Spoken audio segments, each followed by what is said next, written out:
So first I have just a brief introduction, and we are going to interrupt my introduction with a song. And it's not Yiboneh. First I want to thank every one of you for coming. Every one of you. Give yourselves a round, thank you. So I want to thank Nitzanim Shul and Kihila for allowing us to use their hall. There actually is a surprise announcement. Rabbi Pesach? The one for Pesach? I didn't. Oh, you didn't answer yours. Okay. Bezrat Hashem. Last Pesach, Rabbi Breitowitz led the Seder here in this room, and we're waiting to hear if that's going to happen again. We want to thank Cham Dovid and Natan and Simcha. And my wife, Bina. I don't know where is she. Where is she? She always, it's number 10, or maybe 100. One of those with a couple zeros at the end. Always puts a very nice spread together and works very hard. And there are many volunteers behind her. They know who they are. I don't know if they're all here now. They were here earlier today. So many people help. And there is one individual. Oh, she's not here. Okay, she's over there somewhere. Leah Shivueli and her husband, a couple, who's helped make the soup, the delicious soup. Thank you. We also have sponsors throughout the year. We didn't have many sponsors for the evening, but we do have one special sponsor, and that is by Marilee and Jonathan Bloom. They dedicated tonight for the learning, for the Ilui Neshama of Mechaya Ruth Bat Avraham, who my wife and I knew very well, a very special Neshama. She passed away on Tu B'Shvat, and every year they do help us, and the learning is dedicated in her memory. It should be for a blessing. Before I go on, I wanted to take a moment, because I get very emotional. We are in the middle of a war for our very existence. And there's really no words to the courage of those who have taken time out of their lives, Miluim, and the people who are, of course, age appropriate to fight for us. So we want to call Cham Dovid back up here with Simcha, and we're going to, I think, just Simcha, I don't know, but we're going to sing Achenu together. כולכם מוזמנים לשיר ביחד. We can all sing together. So we're saying Achenu.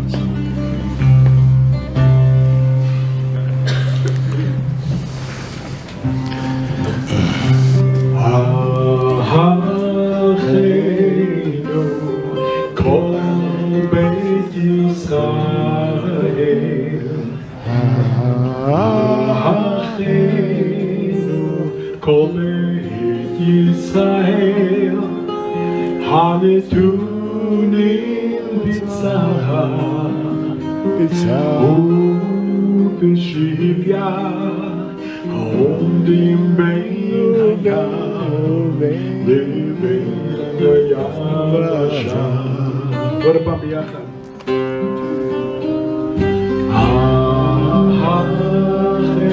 אחינו כל בית ישראל אחינו כל בית ישראל הנתונים בצרה ובשביה עומדים בין הים ובין היבשה. המקום ירחם,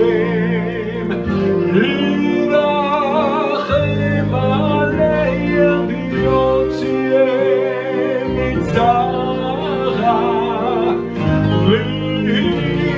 לרווחה ומאפיה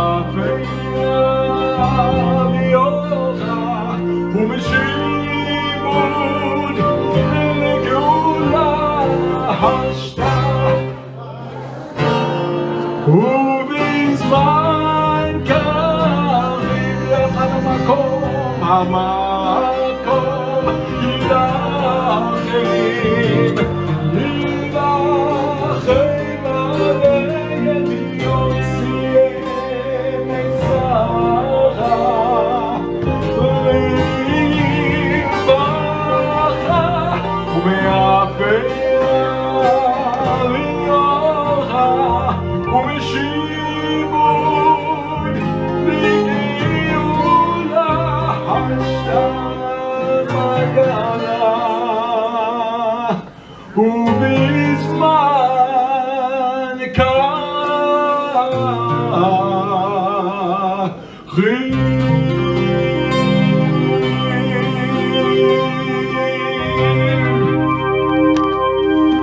בעזרת השם. Shkoyach.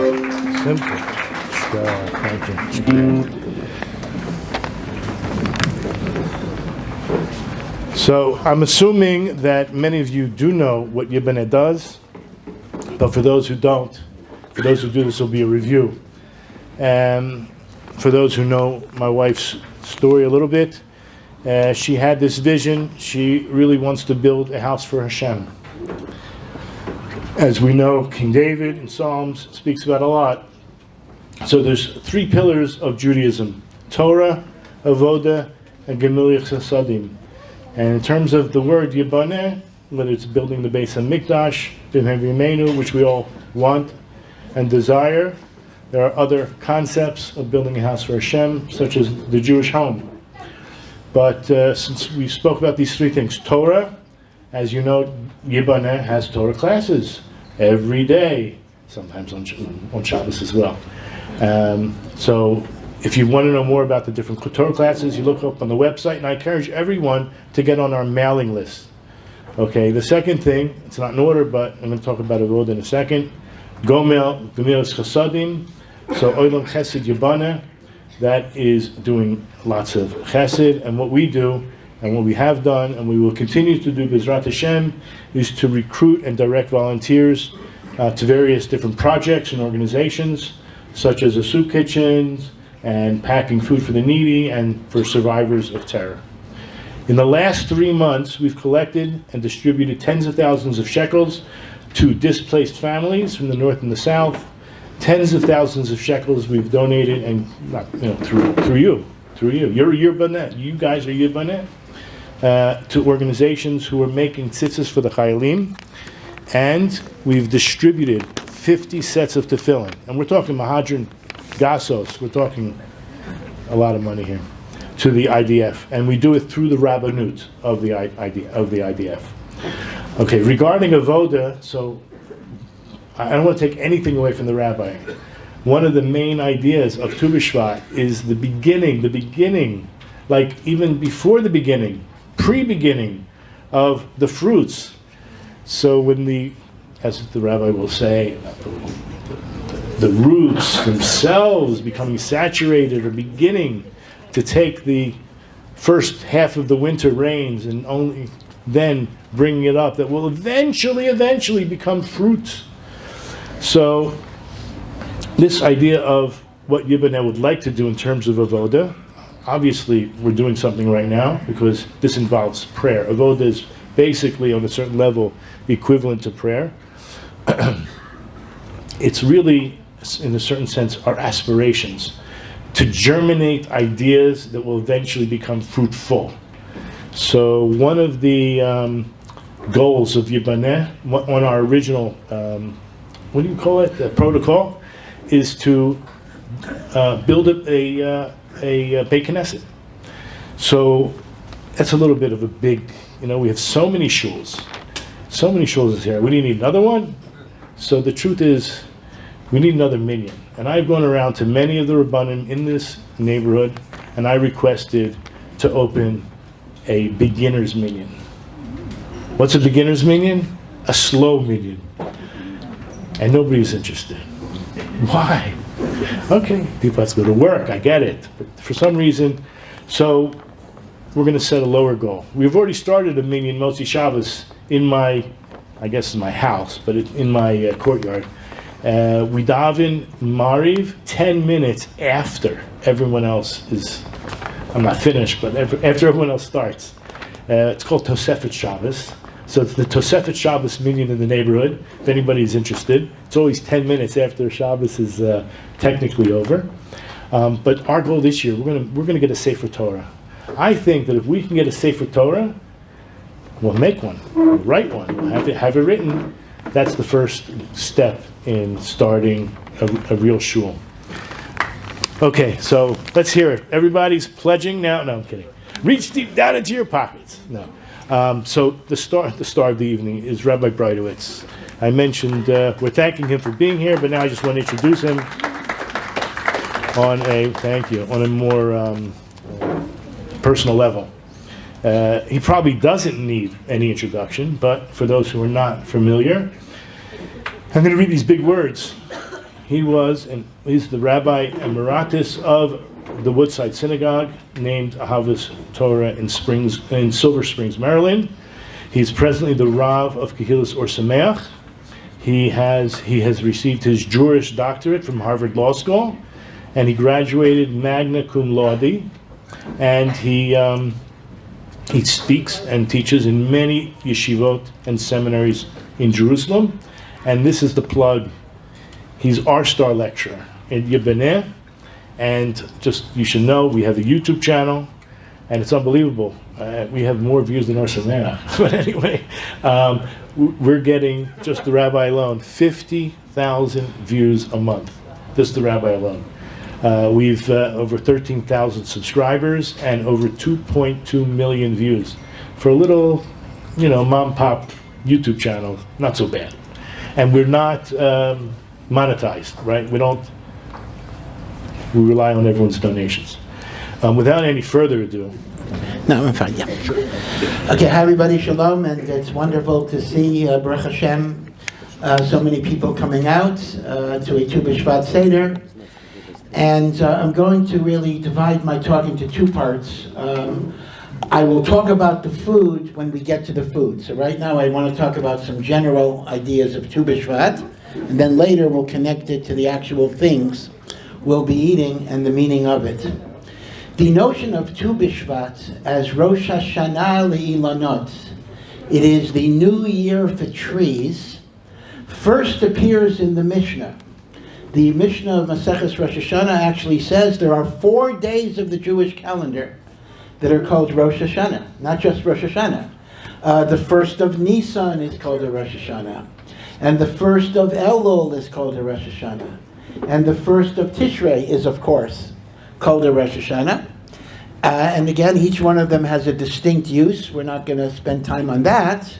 And then it mentions the final Rosh Hashanah of the year is an argument between Beit Shammai and Beit Hillel, which makes it consistent with the other Rosh Hashanahs that are the first day of the month.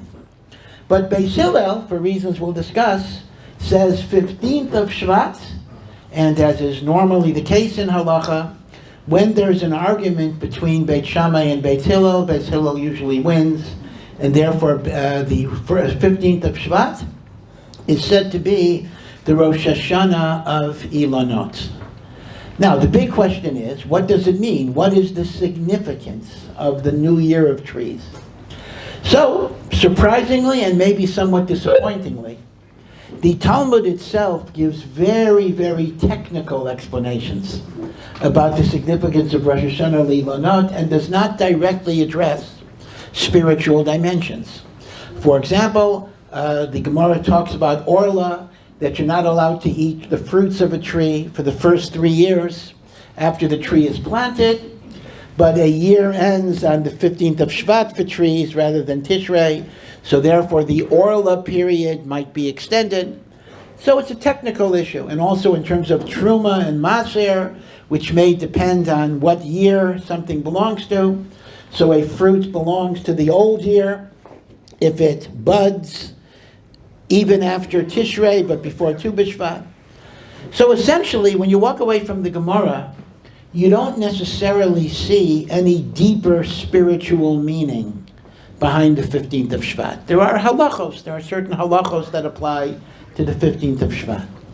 Nevertheless, particularly among the Mekubalim, among the mystics of Tzfat, and now we're already talking about the 1500s, where you have Rav Moshe Cordovero, the Ramak, and he was followed by the Arizal, Rabbi Yitzchak Luria. And this was the great flourishing of Kabbalah in Tzfat. We find that deep spiritual meanings were uncovered about the 15th of Shvat. And the Talmidim of the Arizal initiated the custom that is very widespread, called the Tu Bishvat Seder, paralleling the Pesach Seder. So the Tu Bishvat Seder was a creation of the Mekubalim of Tzfat in the 1500s by the Talmidim of the Arizal. Actually, the Arizal himself did not necessarily, as far as we know, we don't have any record of an actual Tu Bishvat Seder, but in the generation following the Arizal.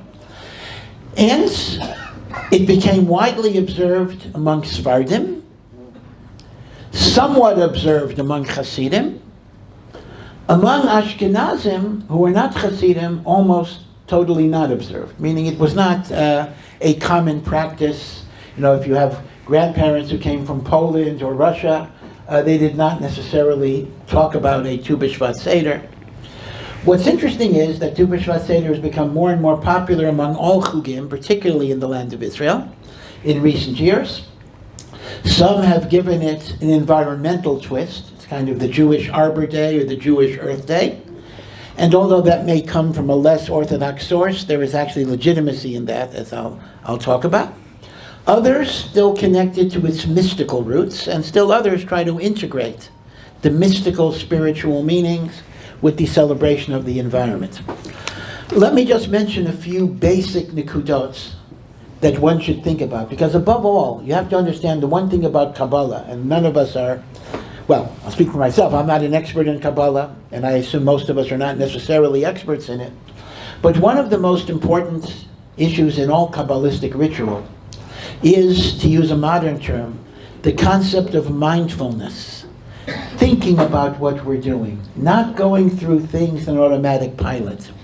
Taking even what we might have called the animalistic functions of life, like eating and the like, but to think about what it is that we're doing, and as a result, elevate the action to a higher purpose. So I just want to talk about some of the themes that we should be thinking about as we enjoy this very, very beautiful repast. First and foremost, it's very, very clear that modern man, the human being, has become very disassociated from nature. When we think about the Jew, certainly the Jew in Galut, and even to a large extent in Eretz Yisrael here, we're largely urbanized creatures. We don't really have a sense, you know, you ask a typical city kid, the joke goes, where does chocolate milk come from? So they'll say, well, it must come from brown cows or something. You know, we don't have a sense where food comes from.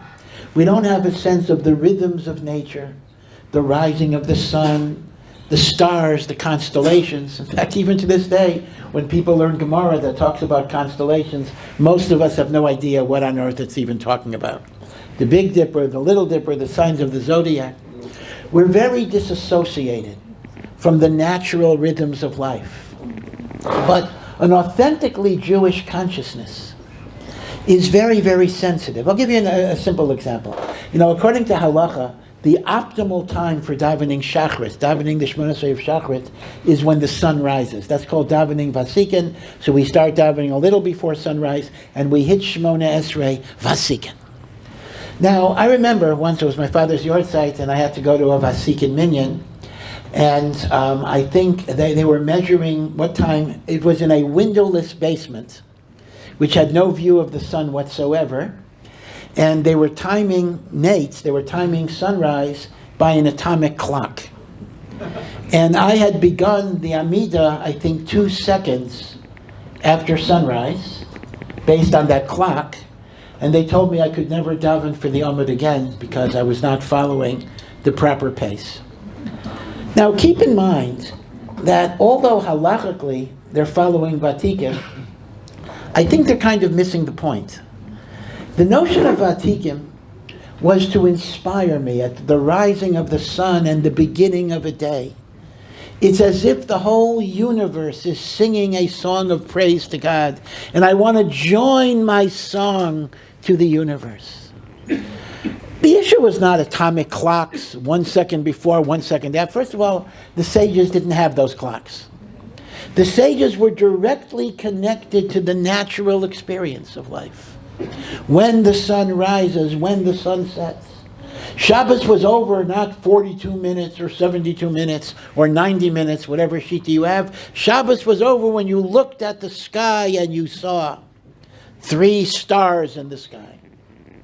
Problem today is, because of light pollution, we don't see any stars. You know, Hashem tells Abraham, I will make your seed like the stars of the heaven. Well, I look up at the sky, maybe I see 2 stars. That's not so great. But if you ever go to Amuka, a place where there's no artificial light, you see millions of all of us. Oh yeah, now I get it. So we're so urbanized, we're so disassociated from nature. And there's a lot that we're missing. We're missing seeing the glory of Hashem in the beautiful world that He created. So part of Tu B'Shvat is to connect to God by looking at the wonders of the diversity of Peirot that He put into the world. How wonderful it is, how colorful it is. The different tastes, the different textures. These are things we think about during this time. David HaMelech talks about appreciating God by looking at the stars and the sky and the sun and the moon. And this is what Tu B'Shvat B'chlal is, connect to Hashem by looking at the wonders of nature. You know, there's a famous Mishnah in Pirkei Avos that says, if a person is learning Torah and he stops his learning to say how beautiful is this tree, he's deserving of death. So many people look at that as almost an anti-nature. What are you looking at trees for? But I think the Kotzker Rebbe says a beautiful twist. He says, you know why he deserves to die? Because he looked at the tree and he considered it a stopping of his learning. The other way around, when you look at the tree, it is a hemshech, it is a continuity of your learning. And then it becomes holy, then it becomes good. For you to look at nature as a separate entity, not connected to your God consciousness, that is what is a tragedy. Very amazing, typical Kotzker Rebbe twist on the words. So, Rabbi Avigdor Miller, Zichrono Livracha, has a whole essay, I can't even reproduce it, on what you should think about when you eat an apple, a banana, all the different things you think about that we take for granted, and see the chesed of Hashem. Connect to God by the wonders of nature. And this leads, of course, to yet another theme, and that is hakarat hatov, gratitude. I spoke last night in my regular Yiboneh shir about the importance of hakarat hatov, that hakarat hatov is so fundamental that it's the very definition of being a Jew. We are called Yehudim. Why are we called Yehudim? Yehudah is only one tribe out of the 12 tribes. Why are we all called Yehudim? The Sfas Emes explains. Leah called her 4th child Yehudah because she said, Hapam Odes Hashem, now I am grateful. Why is she grateful for number 4? Because she knew there would be 12 tribes and she knew it would come from 4 women, Rachel, Leah, Bilhah, and Zilpah. 12 divided by 4 is 3. She figured every wife is entitled to 3. You're not grateful when you get what's entitled. Magia li, kommt mir. When she had number 4, she wound up having 6. But when she had number 4, she said, Natalti yetzer al chelki. I got more than my entitlement. That's gratitude. Says the Sfas Emes, every Jew must go through life with the feeling that God has given me Yeser al Chalki. The very translation of Jew, grateful person, thankful person, one who appreciates, one who sees the kindness of God in every step of one's life. So Hakaras Hatov is manifest, number 1, in looking at the foods that HaKadosh Baruch Hu has given us. And in particular, those of us who have the great, great zechut of being in Eretz Yisrael. Hakara Satov, for the land that Hashem has given us. And know how important that Hakara Satov is. Birkat HaMazon must mention, Nodelecha, we give thanks to you, Al Eretz Chemda Tova Rechava, on the beautiful land, precious land. Living in Israel is not easy. There are ultimate challenges. As Rabbi Poston said, all of us know. We are engaged in milchama, we are engaged in war. There are people that are dying. And of course there are hostages who are still in prison. And when we say Acheinu, we should be thinking, they're there, they're still there. This is not just a song. This is a prayer. So living here has certain dimensions of tragedy, there is no question. Almost everybody in this small country knows somebody who lost somebody. That's the nature, way it is. If not in this war, we've had others. This is not our first war either. And yet, we can't allow our commitments and our prayers, which we have to have, to obscure the gratitude we also have to have at the same time. Both have to exist simultaneously. Grateful for the gift, cognizant of the sacrifices that gift sometimes entails. That's what life is. Life is the mar and the matok. Okay, famous Israeli song. The bitter and the sweet all come together.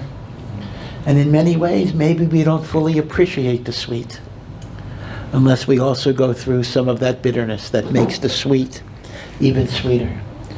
So, I think a dominant mindfulness aspect of the Tu B'Shvat Seder is Hakarat HaTov, gratitude. Gratitude to God. And the truth of the matter is, even gratitude to the inanimate, gratitude to the earth. You may ask me, where do we find a concept of Hakarat HaTov to the inanimate? Well, we see it by the Makos. If you remember the first two plagues of blood and frogs, which were done by Aaron hitting the Nile. So Aaron had to do it and not Moshe. And the Gemara says, because Moshe benefited from the Nile. It shielded him. It protected him. He had a debt of Hakarat HaTov to the Nile.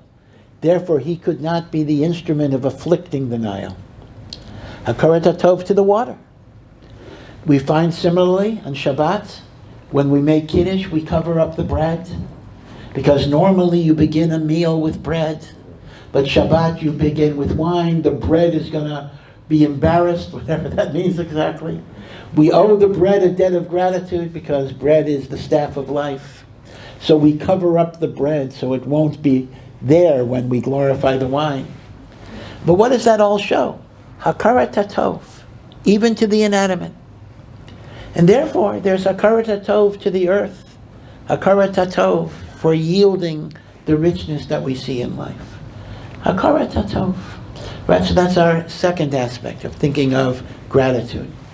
From an environmental perspective, to bring in some of the modern twist, part of environmentalism is our responsibility for future generations. I don't know if we have carob syrup, I think, but the charub, the lowly carob, the buxer that we ate generations ago, that was absolutely inedible by the time it reached America. But whatever it is, so there's a famous story in the Gemara Taanis that these trees took 70 years before they yielded fruit. And Choni Hamago, one of the great rabbis, the great Tanoim, saw an old man planting a carob tree and said to the old man, "What are you doing? You're going to be long dead. Long dead before any fruit at all comes out of this tree." And the man told Choni Hamago, "My grandparents and my great-grandparents planted trees so I would enjoy the fruit. I plant a tree so my descendants will enjoy the fruit." And then the Gemara has a story. Choni Hamago was like a Rip Van Winkle who slept for 70 years and he saw the great-great-grandson harvesting the fruit. This means intergenerational responsibility. I'm not going to get into a political discussion of climate change and global warming or conservation. How you do it is up to you, and it's not my expertise anyway. But the notion that I'm doing fine, and like Louis the 15th, 14th, I don't remember, one of the Louis said, "After me the deluge," is not the way a Jew thinks. A Jew does not only think about themselves. A Jew thinks about the future in all ways. And therefore the environmental aspect also says that Hashem gave us a beautiful earth, a beautiful world. We have to do what we can to preserve it, spiritually of course, and even physically, to be machshiv, the earth that HaKadosh Baruch Hu gave us. Right, so these are ideas of Hakarat HaTov, and these are ideas of appreciating God through nature. Let me mention some thoughts that come out in the Mekubalim's writings themselves. One of the earliest works of Kabbalah that we have, perhaps the earliest, is a work that is called Sefer Yetzirah, the Book of Creation. Some say it was written by Avraham Avinu, and some say it goes all the way back to Adam Harishon, so you can't get much earlier than that. And the Sefer Yetzirah, which you can actually get in English online even, so good luck, but it basically talks about how Hashem created the universe by combining the spiritual powers of the letters of the Aleph base. Just as two atoms of hydrogen, when combined with one atom of oxygen, creates water, so when God combines different combinations of the Aleph base, something is created from that, some new entity is created. And Sefer Yetzirah gives you formulas for this creation. And in fact, the Gemara tells us that there were Amoraim who used to make a calf from Sefer Yetzirah, which they would then shecht and eat for Shabbat. The creation of the golem, which some say the Maharal made, others say that's not a true story, that's another issue, but the golem is created through Sefer Yetzirah and the like. So one of the things that Sefer Yetzirah does is, for every month of the year, it connects it to a letter of the Aleph base. Obviously, not all letters are used. Every month has a letter, and that letter is linked to a sensory function, like smell, taste, and the like. And Rav Tzadok of Lublin, for every Rosh Chodesh, he goes through the Sefer Yetzirah passage and tries to explain it. For the month of Shavat, this is what Sefer Yetzirah says. God took the letter Tzadik and he made it king, Melech, over La'ita. The word La'ita is a word that means ravenous, gluttonous eating. Fressing, as we would say. He took the letter Tzadik and he was mamlich the letter over La'ita. That's all it says. So what does it mean? So Rav Tzadok is masber that the very first sin of Adam HaRishon involved a sin of eating. They were commanded not to eat from the Eitz Hadas, and they ate. So the kilkel that came into the world came through an achila as a rebellion against God. And that's called La'ita. That's ravenous, gluttonous eating, because you're not doing it to serve God, you're doing it for your own appetites. The month of Shvat, not even Tu B'Shvat, the whole month of Shvat, is Mesugal to allow the tzaddik, so the letter tzaddik means a person that's a tzaddik, to rule over the animalistic aspect of La'ita by converting eating into a spiritual exercise of holiness and purity. And that is a tshuva and a tikkun for the primeval sin of the Eitz Hadas. Now this itself is very interesting. In other words, if our initial sin was rebelliousness by eating, the ultimate tikkun is not don't eat. The ultimate tikkun is yes, eat, but do it to serve God. It's very interesting. So therefore, The month of Shvat is Mesugal. Theoretically, we should do this the whole year, but in particular, the month of Shvat is Mesugal to give the tzaddik shalita, rulership, over what otherwise would be leita, and in that way be mesakein, the ultimate sin of humanity, which was the chet of the Eitz Hadas. And when the Mekubalim were miyased, the Tu B'Shvat Seder, one of their primary themes is our eating l'shem shamayim is a rectification of the sin of Adam Harishon and Chava in eating the Eitz Hadas. That's one Cabalistic theme, the tikkun of the Eitz Hadas. There is another theme. Everyone is familiar with the Gemara in Maseches Brachos, that anyone who eats food without a bracha is stealing from God. Because remember, there's a contradiction in verses. One pasuk says, Lashem haaretz umloa, God is the owner of the earth and its fullness. Another pasuk says in Tehillim, in Hallel, haaretz nasan livnei adam, He gave it to people. So are things of this world mine or are they God's? So the Gemara says, it depends. Kan kodem bracha, kan liachar bracha. Before you make a bracha, you're stealing from God. Once you make a bracha, you have permission, now it's yours. Right, so everyone knows the well-known statement, anyone who eats without a bracha is stealing from Hashem. Okay, but there's another statement right after that that's a little less known. It says, one who eats without a bracha is stealing from their father and their mother. Their father is God. Their mother is Am Yisrael. We call Am Yisrael our mother. Our nation is our mother.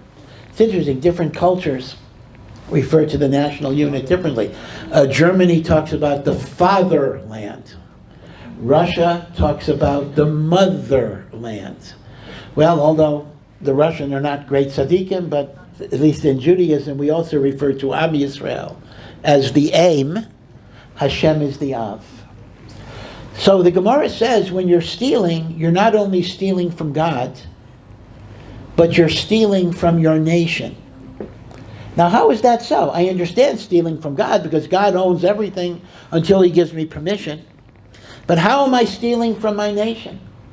So the Mekubalim say that every time you make a bracha, you are releasing spiritual energy from that food that brings a blessing not only to you, but a blessing to the world.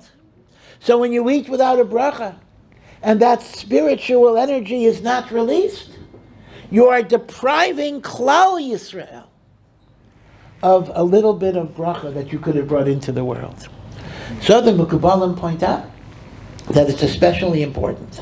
Again, this is a lesson for the whole year, but at least a Tu B'Shvat is a Zman where you have special kavana in your brachos to release a spiritual energy from the food that can elevate the world, improve the world, bring it to a much better place. Now granted, I understand, the amount of bracha that comes in when I eat a single grape or raisin may not be that big, but you never know. And I don't want to make people crazy about this, but you never know. The mitzvot that we do have ripple effects that we can't imagine. Maybe a hostage got released because of something. We just don't know, but what we do makes a difference. That's where mindfulness comes in, an awareness that our little actions are not insignificant, they're not little. They're great, they're powerful. They're transformative. They're transformative for us, to be sure, but also for Klal Yisrael and for the world. Right, so that's the second theme, to make the brachos to release the spiritual energy. But there's a third idea I want to explore, and then we'll have some singing and some eating. And again, the actual discussion of the food I will defer to when we have the symbolic foods. And that is, we know that the Meforshim tell us that even though Tu B'Shvat is called the Rosh Hashanah for trees, but a human being is also called a tree. Where do we find that a human being is also called a tree? A pasuk in Parshas Kisei, when it says, when you wage war against a city, you are not allowed to cut down the fruit trees, because it says, Ki ha'adam eitz hasadeh. Now, what's interesting is, the pasuk is actually saying a tree is not a human being. In other words, it's saying the opposite. It's saying, do not cut down the trees. Ki ha'adam eitz hasadeh. Is a tree the enemy, like the human enemy, that you should destroy? So it's people don't realize this. The actual Pshuto Shel Mikra is making the point that the tree is not a person. That's why it's not an enemy and you don't destroy the trees. But Chazal, on the level of Drush, give double meanings, and they understand the Pasuk to be also saying that in some ways, every human being is like a tree. In what way are we like trees? Well, a few different ways. Some say we're like upside down trees. A tree has its roots in the ground and it grows towards the heaven. We have our root in Shamayim. We're an upside down tree. We're growing into the earth. Maybe that's why we're so confused. We're upside down, vertigo, all these things. We're upside down ilanot that are rooted in Shemayim. That's one aspect. Another aspect is that a tree starts off with a little seed. The mightiest oak, the redwood tree, at some point in its development was just a seed. And in that seed is tremendous potential. A potential that you don't see, a potential that you can't perceive. But it's all there. So too, in every human being, there's a hidden potential, a potential for greatness. Remember, every Gadol Hador that ever lived was once a newborn baby. And in that newborn baby, there was the Vilna Gaon and Rebbe Akiva Eiger and Abaye and David HaMelech and Moshe Rabbeinu, Avram Avinu, going all the way back. And therefore, the idea that we're a tree means we should remember our potential, our greatness, the greatness within our children. In fact, this is connected to Tu B'Shvat in terms of the agricultural cycle, as Rabbi Poston alluded to. Why is Tu B'Shvat called the New Year of the Trees? There are no fruits. We're in the middle of the winter. There's nothing you see. There is nothing I see when I look at a tree on Tu B'Shvat. Nothing's happening. Nothing's happening on the outside. But in reality, the sap within the tree has arisen. And it's that sap, this is pre-budding, will produce a bud. And from that bud will be a fruit. So, Tu B'Shvat is a celebration of the hidden potential within not only the tree, but the hidden potential within us. In fact, the Chiddushei Rim says, this is why Beit Shammai made it earlier. Beit Shammai said the New Year of the Tree is Rosh Chodesh, because the Gemara says that even though the halachos like Beis Hillel, because of their humility, Beit Shammai were more acute mentally.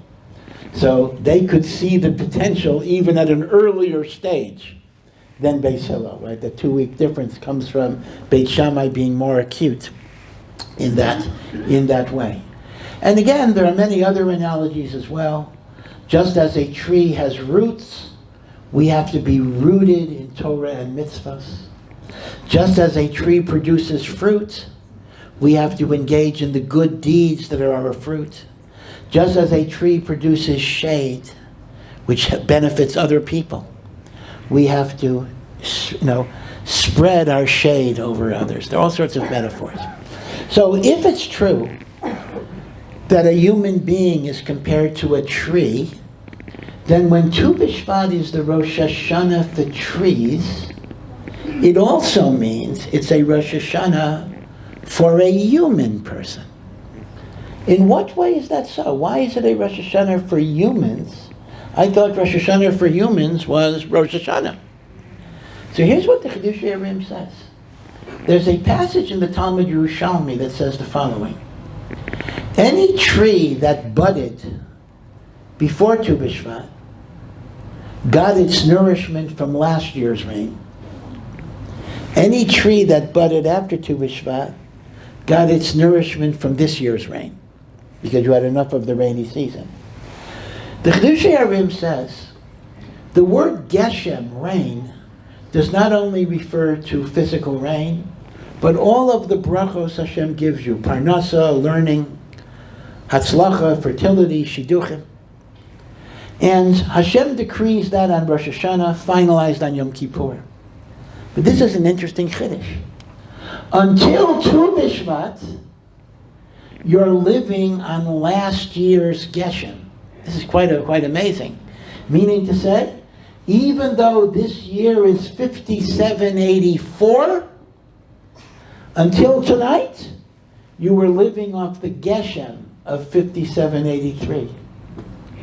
Starting on Tu B'Shvat, tonight, you're living off the new Geshem of 5784. Now, hopefully that'll be better.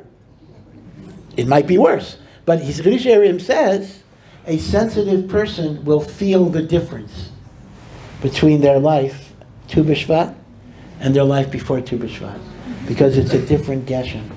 So this is a time when we're drawing down the brachos that God gave us on Rosh Hashanah. But now it's like, those of you who know the way Congress works, money is authorized, but it's not actually appropriated until they decide to spend it. This is when the authorization gets released. This is releasing the Shefa bracha. So these are some ideas that we should think about with Tu B'Shvat. Hakaras Hatov, our connection to God, making brachos to release the Kedusha in the food for the benefit of not only ourselves, but Am Yisrael, to recognize our own potential as an Ilan, and to draw down the brachos, the Geshem, that God has given us on Rosh Hashanah. And as they say, there are specific foods and specific combinations that the Kabbalah advocated. We will not be doing the whole thing. There are shittas that would make it much longer than we're able to do it tonight. But I will save that when we begin to eat the symbolic foods. I will talk about the meaning of those particular things. So, B'ezras Hashem, again, we very much appreciate all of you coming. And we hope that our Hakaras Hatov to HaKadosh Baruch Hu, our mindfulness in the brachos that we make, our attempts, as paltry as they are, to be mitaken the chet of the Eitz Hadas, should bring from Hashem mercy and rachamim and Yeshua for Eretz Yisrael, for Am Yisrael, for all people who are in Sarah and Shivya, and may we be zocher to see their redemption b'karav.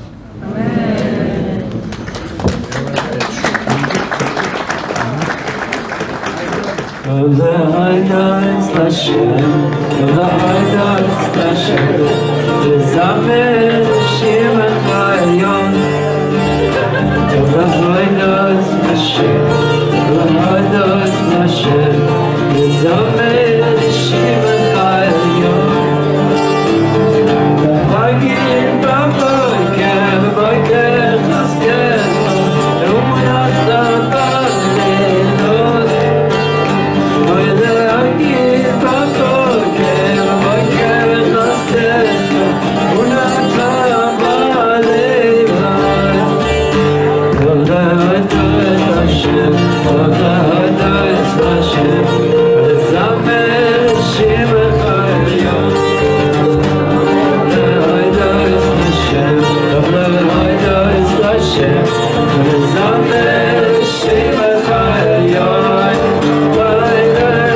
it's interesting that the Bnei Yissaschar, one of the great Hasidic works of the 19th century, actually mentions on Tu B'Shvat you should pray that you will have a beautiful esrog for the coming year.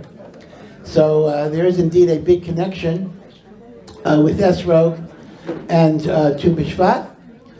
But now I just want to discuss a little bit about the food rituals that are connected.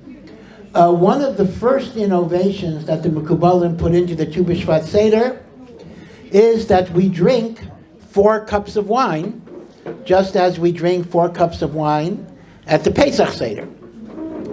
And now, there are a few differences, though, keep in mind. The 4 cups of wine at the Pesach Seder have to be a minimum quantity. Here, we let you off a little easily. There is no chiyuv to drink any minimum quantity. You can just take a little sip. That's one difference. A second difference is that Pesach Seder, at least Ashkenazim, we make a borei pri agafen on each cup because each cup is a mitzvah. Here, we'll just make borei pri agafen on the first cup, and the other cups we will drink without a bracha. And the third interesting difference is the Mekubalim structured the 4 cups in a very interesting pattern. Cup number 1 is totally white wine. Cup number 2, you add a little drop of red to the white wine. Cup number 3, you add more red. Cup number 4 is you add so much red to the white that you don't even see the white wine. So you're going from pure white to virtually pure red.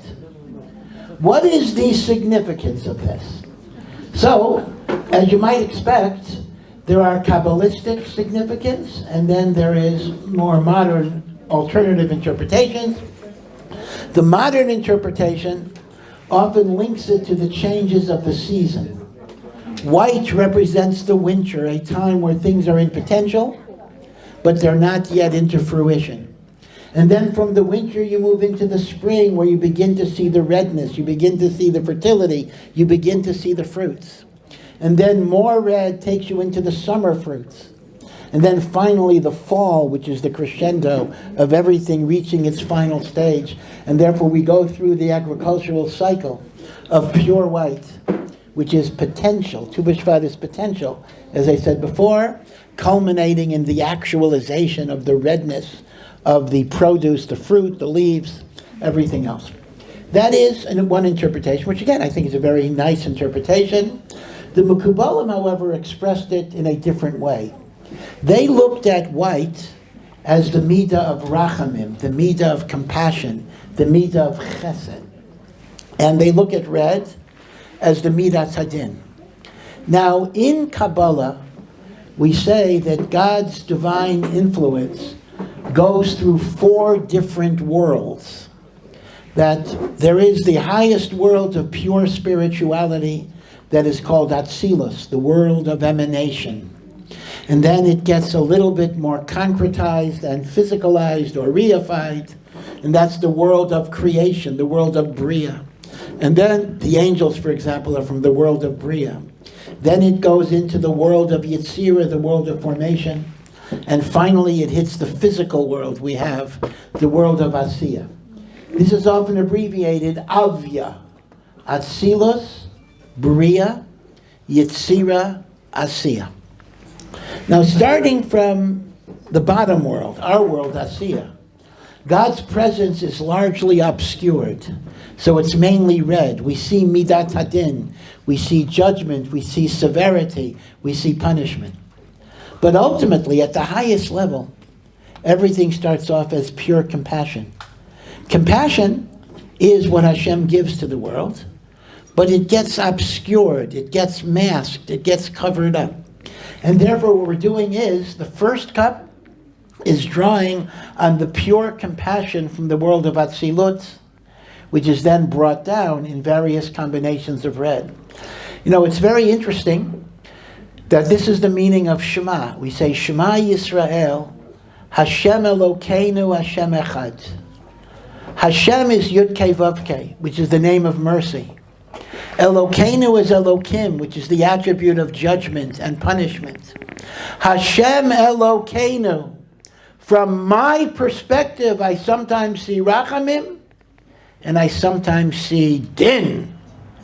But that's from my perspective. Hashem Echad. Ultimately, it's the unity of Rachamim. From Atzilos, it's Rachamim that becomes Nitlabesh. It gets dressed, masqueraded in Din. And I once heard a beautiful pshat from a Rav that, when Moshe Rabbeinu asked Hashem, show me your ways.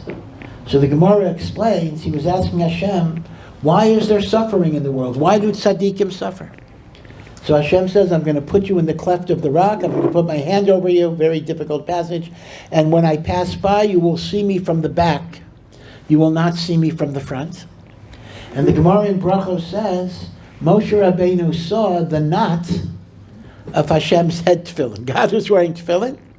And Moshe Rabbeinu saw the kesher shel tefillin. Hashem wears tefillin. Again, there's so much in this passage that we don't understand, but this is what it says. So the person said the following. If you look at the head tefillin, there's a knot in the back, and there are two straps that come in the front. There's a left strap and a right strap. In Kabbalah, right represents chesed, and left represents din. So from the front, I see chesed and I see din. From the back, I see that both emanate from the same source. He's showing Moshe what we think is din is really chesed in disguise. Sometimes the chesed is open, and sometimes it's mysterious. So therefore, the white reminds us of the pure chesed that accompanies us even as we add the red in different levels, moving from the world of Atzilut, where everything is kindness, to the world of Hester, the world of concealment, and the like. Now, so you have these two interpretations. One is more ecological, reflecting the change of the seasons, and the other is more of a spiritual idea of understanding the hiddenness of God's chesed, even in a world of din. Again, a message that is very appropriate to think about in the difficult time that we're going through. That is a reference to the wine. With reference to the food, should I talk about the food now, or you want to? Maybe we should do a little bit. Okay, so let's do a little eating, and then I'll discuss what the eating is about. First, should we go with this order? Okay. Meat first? Yes. Okay, so let me just say, so we're going to start. Let me mention there are three different ways the food is arrayed. Just like when you file your American income tax, there is the long form and the short form. There is 1040A and 1040 regular. So too, there is the short Tu B'Shvat Seder and the long Tu B'Shvat Seder. The short version goes with the Shevet Haminim. We go with the 7 species that Eretz Yisrael is praised for. Chita, wheat, saora, barley, geffen, grape or raisin, te'ena, fig, verimon, pomegranate, zeit shemen, olives, and devash, honey. And honey, of course, in that pasuk, does not refer to bee honey. It refers to date honey. So marim is the devash. There are many complicated halachas about the order in which you make the bracha. I thought I would talk about that, but given the fact that everybody has made all the brachos already, so I don't have to discuss the brachos laws. But okay, you've already done that, so I'll save that for another time. But the Shivat Haminim are the minim that have been praised. Now, I once saw a book, and I wish I knew more scientifically about this. What is so great about the Shivat Haminim? Like, why are they the ones that God chose? So one of the explanations is that these are minim that normally cannot grow under the same climate, meaning they require absolutely contradictory climactic needs. And the greatness of Eretz Yisrael is very, very unique, that we combine like every possible climate in this tiny little country, ranging from Hermon that has snow to the Negev Eilat, which is a burning desert. And therefore, Eretz Yisrael, everything can grow, even those things that are normally mutually exclusive. And the person went through a scientific study. I wish I remembered more of the data, in which they showed that you normally are not going to get these 7 in the same geographical area. And that's part of the greatness of Eretz Yisrael. It is a microcosm of every type of fertility that can exist. So that's the shortest form, Shivat Haminim. There is another version that does 12 foods, Shivat Haminim plus 5 others, and that's based on a mystical idea that Yud Kei Vav Kei, the divine name of God, which has 2 of the same letters, 2 Heys, you can actually rearrange it in 12 different combinations, and therefore each food releases a certain shefa from a certain divine combination. That's the idea of 12. And in fact, every month is connected to a different arrangement of the letters of Shem Havaya. Every tribe is connected to a different arrangement of the Shem Havaya. That's 12. We'll call that the intermediate form. And then there's something that even Yiboneh is not going to be willing to tackle, and that is 30 fruits and vegetables. And the 30 is divided into 3 groups. 10 fruits that are totally edible, like grapes, seedless grapes. 10 fruits that are edible but have an inedible pit, like an apricot or a peach. And 10 fruits that are inedible on the outside, like a coconut or an orange, but they're edible on the inside. And the notion is that the fruits that are totally without waste represent pure holiness. The fruit with the pit represents some internal blockage, but Baruch Hashem, most of the fruit escapes the blockage and comes out. And the third level is those of us that have blockages that stop our potential from coming out. And as we progress in the Seder, we want to liberate the blockages that exist within our personality. So the Mekubalim saw in the symbolic eating ways of releasing blockages, going beyond our boundaries, going beyond our constriction. And of course, I mentioned in a number of my shiurim for Yiboneh that the Baal HaTanya says, it's very relevant to these parshiot, the statement, Chayav Adam Lirot Es Atzmo, Ki'ilu Hu Yatsa Mitzrayim, a person must regard themselves as if they were taken out of Egypt. What does that mean? I was never in Egypt. How can I regard myself that I was taken from Egypt? So says the Baal HaTanya, the word Mitzrayim doesn't have to mean Egypt. Mitzrayim can mean blockage, constriction, limitation, boundary. As David HaMelech says, Min HaMeitzar, from the narrow, constricting places, Karati Ka, I call out to God. So says the Baal HaTanya, every person has a Mitzrayim. I might have the Mitzrayim of arrogance, or laziness, or lack of self-esteem, whatever it would be, anger. That's my Mitzrayim. And when Hashem took the Jews out of Mitzrayim, He put a koach in the world that we can become liberated from our own Mitzrayims. So it doesn't mean every person must imagine they were in Egypt, but every person must identify their Mitzrayim and then know that God will take them out of the Mitzrayim if they truly want to be liberated, which is the first step. And the Mekubalim kind of applied this idea to the fruits, meaning the fruits that have pits on the inside or blockages on the outside represent blockages preventing the good from emerging. But as we eat L'Shem Shamayim, we liberate those blockages. And that's why we go from the pure holiness of the tzaddikim to those that have various blockages inside. And they too will find tikkun. They too will find redemption. So that would be the 30. Again, it's complicated, but I think we're basically going to go with the Shivat Haminim and the 4 cups of wine. So we're going to follow the order of the Chumash, the order of the Chumash itself. Wheat, chita, usaora. Lubavitcher Rebbe points out that wheat is normally identified as human food. Barley, although we're going to eat barley, barley is identified with animal food. And the concept is, the Rebbe says, that eating wheat is working on our godly soul, and eating barley is to even use our animal soul in the service of the Creator. So I think everyone probably already made the mezonot bracha, so there's no extra bracha you recite, but we'll eat the wheat and the barley. Either bread or, if you didn't have, Yeah. Do you have cookies on the table. do you have mezonot barley, or just what do you have for barley?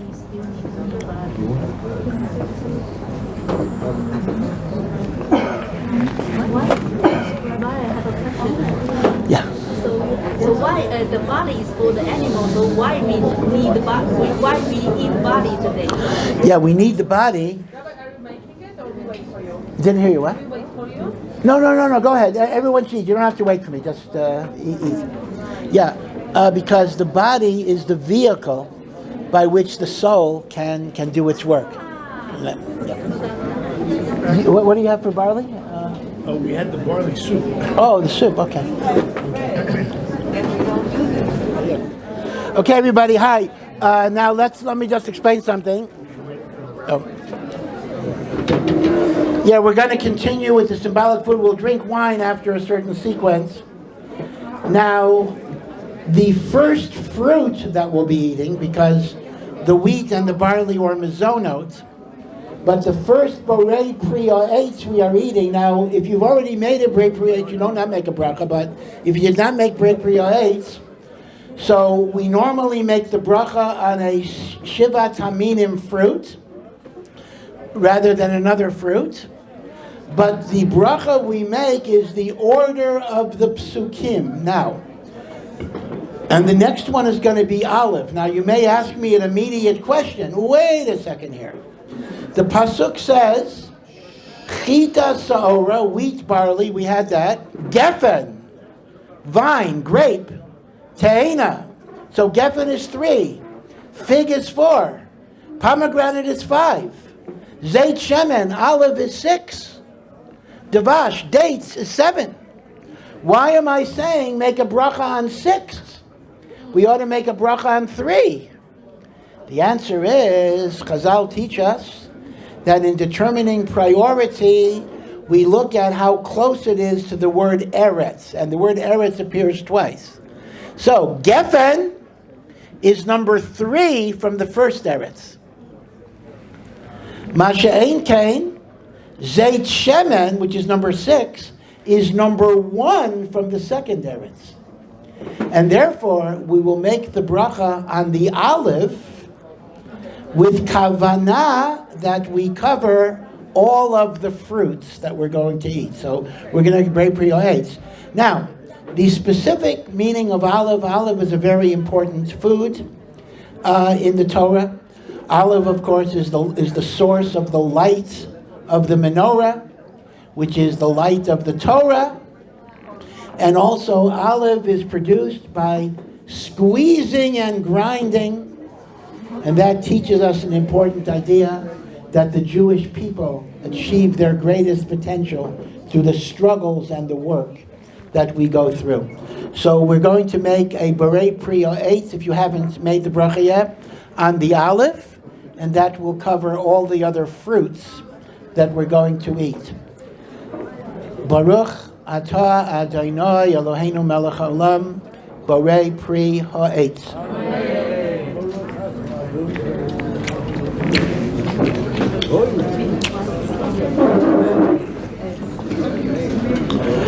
Now, here is a halacha a lot of people don't know. Theoretically, once you've made the bracha on the fruits, you no longer have to follow the shivat haminim order. The shivat haminim order is only what you make the bracha on. So theoretically, we could do pomegranate, we do anything, but just for convenience, and it's not a halacha, we're just going to continue the shivat haminim order. But you should understand that it's no longer mandatory at this point. So the next one is the number 7, which is number 2 from the second eretz, and that is the tamar, the date. We find in Sefer Tehillim that righteous people are compared to the date palm. Tzaddik katamar yifrach. The tzaddik shall flower like the tamar. And then it says, ke'erez, like a cedar of Lebanon. And the Meforshim explain, a cedar is big and majestic, but it doesn't produce fruit. So there are two types of tzaddikim in the world. There are tzaddikim who are righteous and mighty and holy, and that's wonderful, but they're not necessarily involved in the lives of others. Then there are tzaddikim who are so involved in the lives of others, but they don't have time for their own spiritual growth. David HaMelech is blessing us that we should combine the two tzaddikim.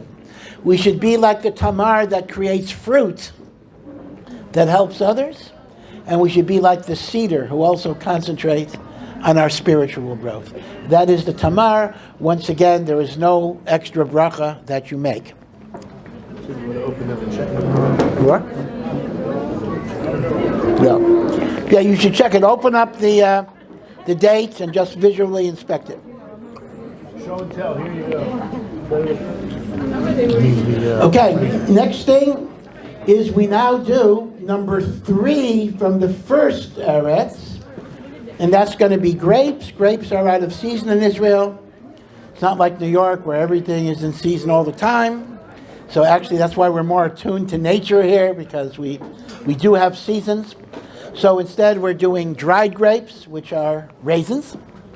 And once again, just like olives, the best of the grape comes from squeezing the wine, and therefore Klal Yisrael is also compared to a geffen.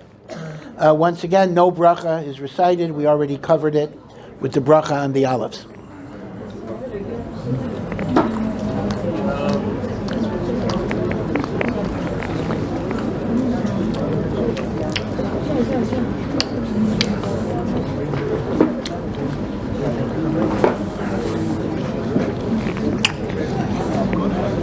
In this connection, we are ready now for the first cup of wine that represents the purity of God's mercy from the world of Atzilut, and like the other interpretation, the dormancy of the winter, which although its appearances are, nothing is happening. There's a whole world beneath our appearances of growth and potential. There's grape juice available if you want, and we do make Brei Agafen. You do not have to recline to the left. And there's also no minimum amount. You can have as little as you want, or as much as you want. Baruch atah Adonai Eloheinu melech haolam, borei pri hagafen. Okay, our next is a fig. Some people are machmer with figs because of infestation. They're cut in half, so you should at least visually inspect. The te'ena is a very, very interesting fruit. Number one, it's a totally edible fruit. There's nothing that goes to waste. There's no pits, so you can eat the whole thing. We know that some say that the Eitz Hadas itself was a fig tree, was a te'ena. And that is why when Adam and Chava were ashamed because of their nakedness, they used the leaves of the fig tree because that was their sin and that was the source of their embarrassment. But te'ena is also described as Torah. It says in Mishlei, Notzer te'ena yochal pirya. He who guards the fig tree shall eat the fruit. And Chazal say that refers to the conscientious study of Torah. You guard your Torah, you will enjoy the fruits of your Torah. So the te'ena is a siman of Torah learning and devotion.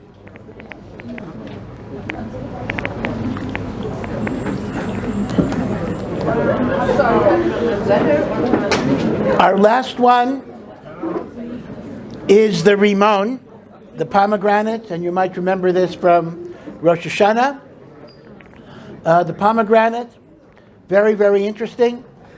The Gemara says, a statement of Rabbi Shimon ben Lakish, Poshe Yisrael, even the sinners of Israel, Malayin mitzvot kerimon. They are as filled as a pomegranate, with mitzvot as the pomegranate has seeds. There's a folk tradition, I don't think it's a source in Chazal, that says a pomegranate has 613 seeds. Keneged the 613 mitzvot. And parents on Rosh Hashanah occasionally use this to keep their children quiet by asking them to count the seeds in the pomegranate. But it does represent the notion that they're Malayan mitzvot. I think we've seen it, again, not that anyone is a sinner, but we see it that even people who are very, very far from Torah, they want to gravitate to mitzvot, like tzitzit, tefillin. We see the tremendous greatness of every Jew. And that's what the pomegranate represents. I want to point out that the author of this statement is Rabbi Shimon ben Lakish. And some say that he's speaking out of his own life. Reish Lakish had a very checkered background. Reish Lakish was a highway robber. Reish Lakish was a bandit in a prior life. And he attacked Rav Yochanan.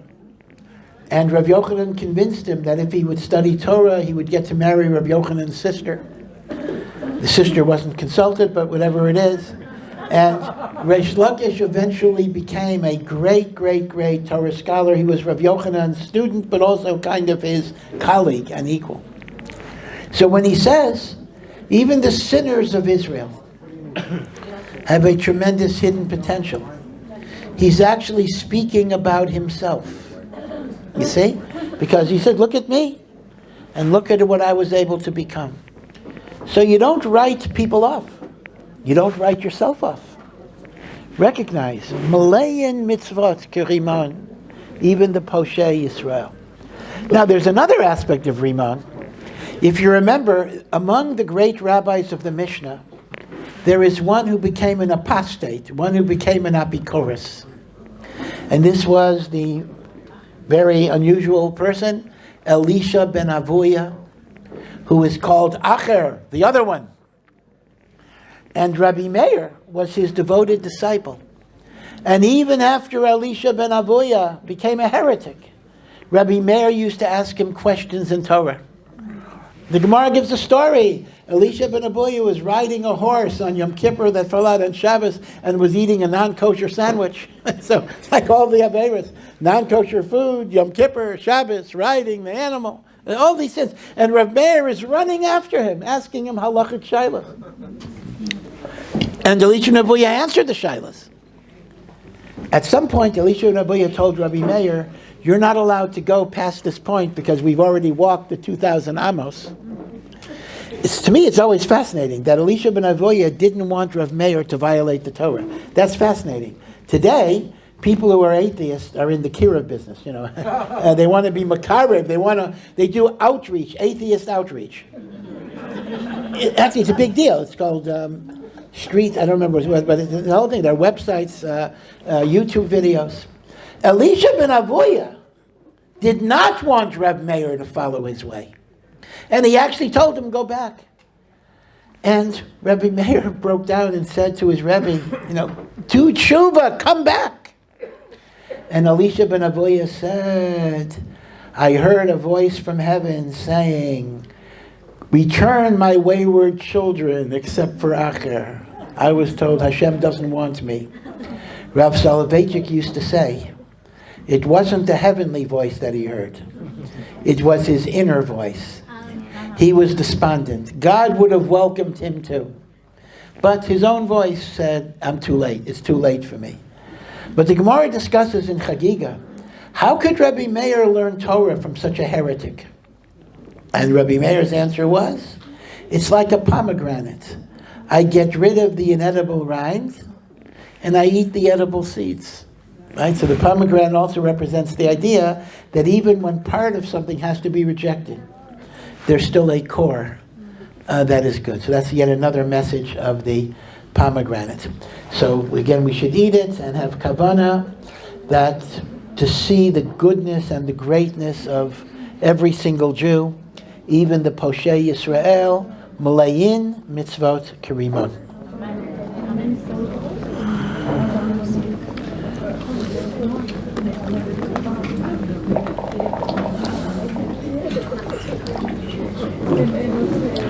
now we'll do the second cup of wine, in which you add a little bit of red to the white. Yeah, thank you. No bracha is recited.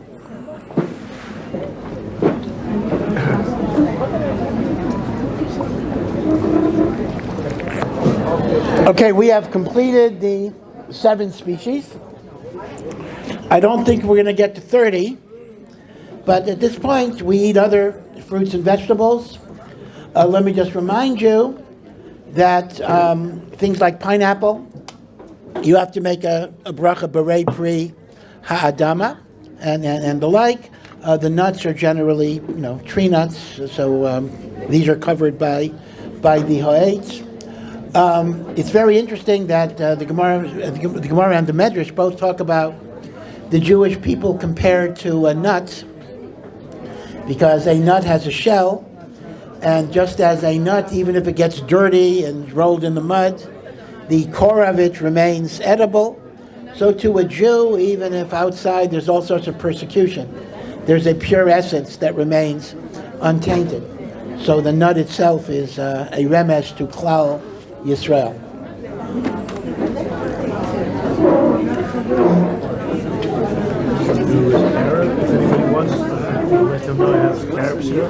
Yeah, we don't have carobs, but we have carob syrup, which is covered by your shakol. There's no bracha that you make on it. The carob, remember the story of Choni Hamagal, the 70 years, and it shows us our intergenerational responsibilities.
Everything that I've known,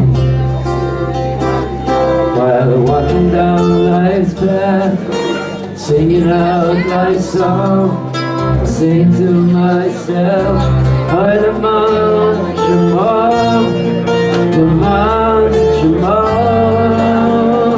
Aylaman Shema, Hagadol, Hagibor, Be'ador.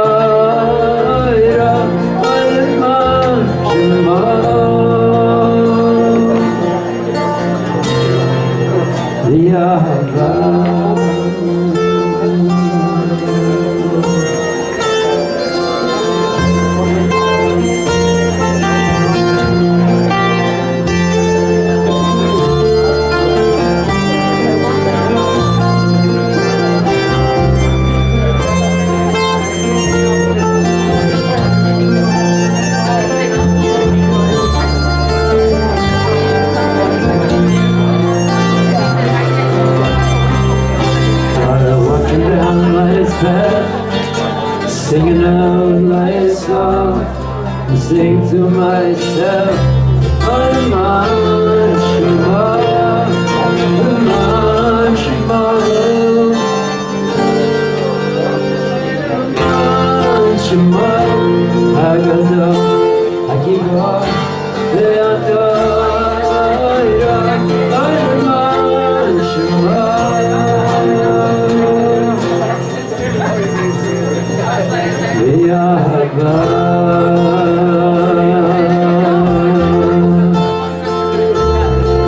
Hear my friend, the tzaddik sits, he waits there content, but he does not expect, for he in his heart knows for certain and clear that all will turn out right, 'cause it's time draws near. Walking down life's path, singing out my song, I say to myself, Aylaman Shema, Aylaman Shema, Aylaman Shema, Hagadol, Hagibor, Aylaman Shema.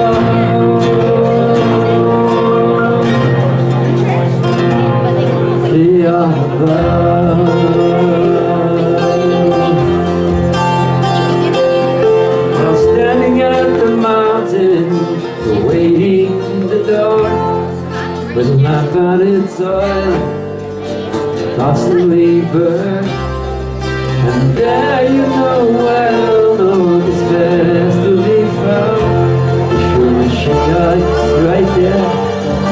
If you turn around, while walking down life's path, singing out my song, I sing to myself, Aylaman Shema, Aylaman Shema,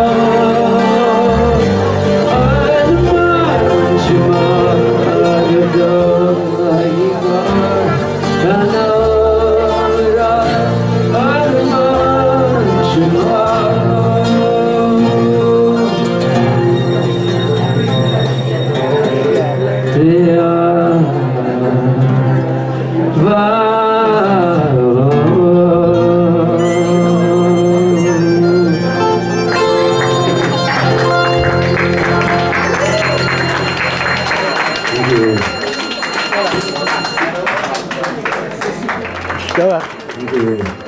Shkoach.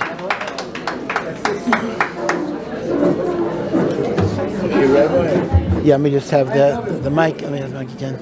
Unbelievable. Shkoyach, thank you. You can't leave it on this. Okay, I'll leave it. Okay, if it'll stay up, I can. No, this is much better than Okay, With the okay. apple. There you go. Okay, now we do the tapuach. We don't have to have honey to bishvat, although it doesn't hurt. Once again, the Jewish people are compared to an apple. We're compared to so many different types of fruits. And here, Chazal have a very interesting observation that the apple is a little unusual because it is a fruit that is produced before the leaves. Normally, you have leaves that will protect the fruit, and then you have a fruit. With the tapuach, you get the apple before you get the leaves. And Chazal say, just as the apple is anomalous, that the fruit emerges before the leaves, the Jewish people were anomalous, that when God offered us the Torah, a normal person says, let's hear what the Torah says, and then we'll do it. We did not say, let's hear what the Torah says, and then we'll do it. We said the other way around. Na'aseh, we will do. We don't even know what it is. V'nishma, and now we'll hear what you're offering us. And therefore, it is the opposite of the norm, and the apple, which is the opposite of the norm, is the Jewish people themselves. Now, I will say that in modern biblical scholarship, there's an interesting debate if tapuach is actually an apple or an apricot. There are those who interpret tapuach to be an apricot. I don't know about apricots and leaves, but again, most Mefarshim, most Rishonim say that tapuach is what we call an apple. It is interesting that the apple is not of the Shivat Haminim, it's a separate thing, but the apple also has its great significance in describing the unconditional loyalty of the Jewish people. Again, no bracha is recited.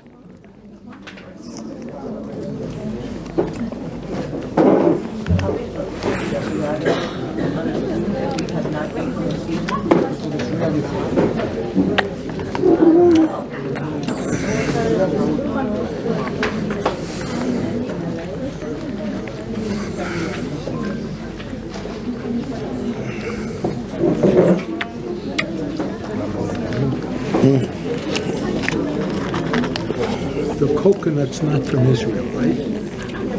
Didn't hear you, what? The coconut is not from Israel. I think not. You only make a shechina if it's from Israel, right? Yeah.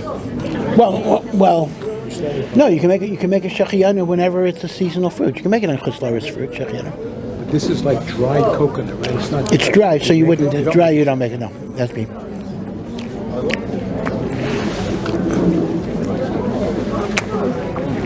The almond, a tree nut, shaked.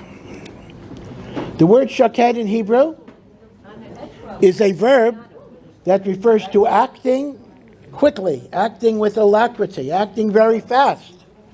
And the almond is called shaked because it actually blossoms earlier than any other tree, even while it's still the winter. It kind of comes quick. One of the old Israeli folk songs for Tu B'Shvat, Hashkedia Parachat. I remember it from kindergarten. Hashkedia Parachat, V'Shemesh Tov Zarachat, etc. Tu B'Shvat Igia.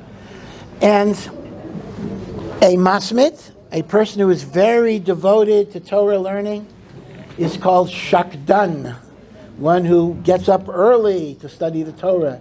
He beats the crowd, so to speak. And therefore, once again, the fact that the shaked ripens even during the winter is a reminder that Klal Yisrael perseveres even when conditions are not great.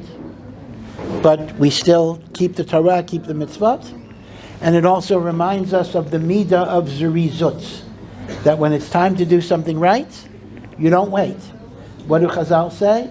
Zerizin makdimim lemitzvos, those who act with alacrity, do the mitzvos as soon as they can.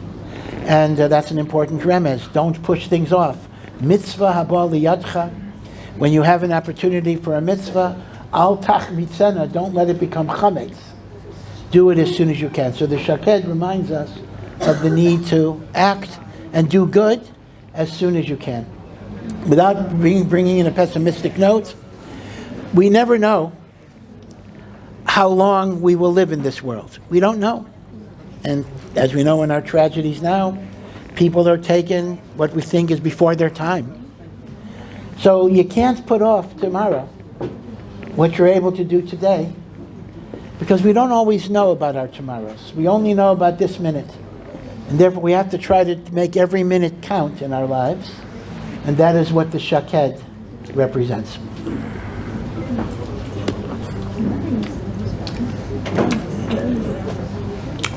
Our final is a special treat that Rabbi Poston personally made. You have pieces of candied esrog. This smell here. Water? No, okay. Yeah, well, maybe it may take a little water. The almonds, get stuck in the throat.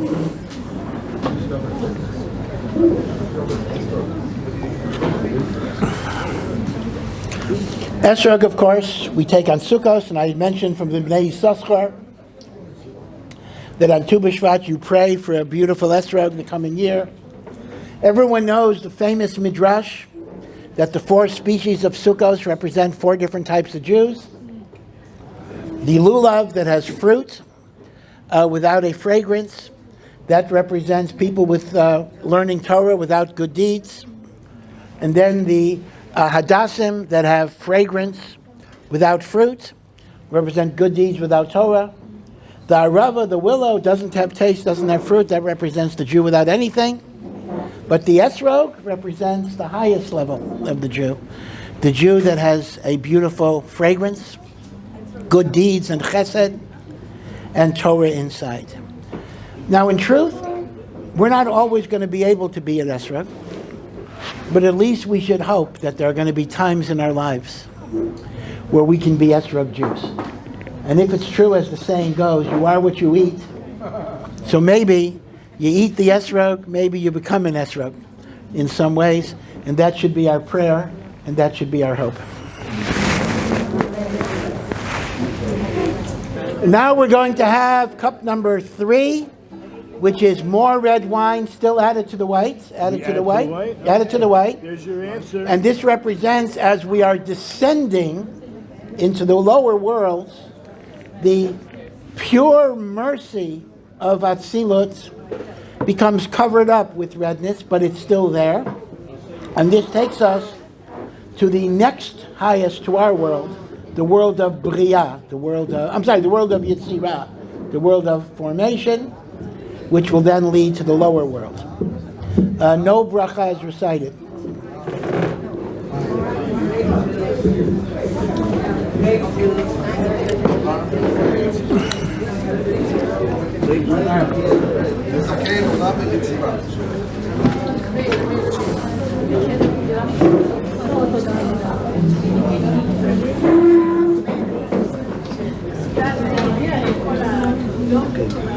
The last one just read? No, there should be some white in it. Oh, But was making 95%. Yeah, 95%. Our last cup looks like it's completely red, but there's actually a little white in it. And this is the world of Asiyah, our world, where God's presence is often concealed, often hidden. It looks like a world of Midat Hadin, but we have to know that in its essence, there is still rachamim and compassion, even though it is covered up and often mysterious. Shalom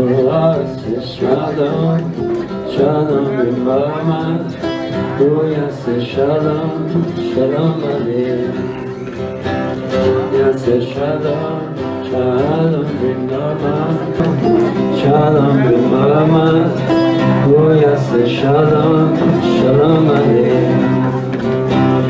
Yaseh shalom, shalom b'mama, hu yaseh shalom, shalom aleichem. Hu yaseh shalom, shalom aleichem. Shalom.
something living your choice. Something living your choice. Something living your choice. Something living your choice. Something living your choice. Something living your choice.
Shubha Dutta Ira Shri Sena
למעלה, נשמה שיר חדש